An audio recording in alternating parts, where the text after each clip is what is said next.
Салық төлеуші кабинетіне барлық салық төлеушілерге осындай хабарлама келіп жатыр. Бұдан қорқатын еш нәрсе жоқ. Бұл тек қана ескерту, хабарлау мақсатында жіберілген хабарландырулар. Қарасаңыздар, 4 жолдан тұрады. Бірінші, екінші, үшінші, 4 жол. Әр жолдың соңында өзінің саны бар. Бірінші жолда қанша азамат бойынша сіз мемлекетке пенсионка, соцотчисление төлеп отырғаныңыз жайында ақпарат бар. Екінші жолда қанша азаматты сіз еңбек KZ порталында тіркегеніңіз жайында ақпарат бар, яғни мына жерде де үшеу, мына жерде де үшеу. Үшінші жолда екеуінің арасындағы айырмашылық бар ма? Және төртінші жолда да сол айырмашылық туралы айтылған. Егер де осы екі жолдың соңында 0 емес, мына 3 пен 4-тің соңында 0 болмайтын болса, осы жер сізге елең еткізу керек.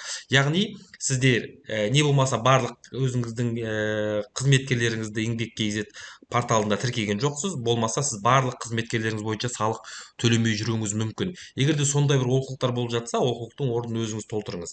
Бірақ мына жерде мынандай жағдай бар. Егер де сіздің қызметкерлеріңіз пенсионер болатын болса, декреттегі, отпускідегі, жаңағы еңбек демалысы сақталмайтын отпускіде демалып жатқан азамат болатын болса, ол жағдайға мынау қарастырылмаған. Ол жағдайда да мынау сіздерге разница көрсетеді. Егер де сізде сондай жағдайдың салдарынан разница шығып тұрған болатын болса, онда еш нәрсені түзетудің қажеті жоқ. Болды.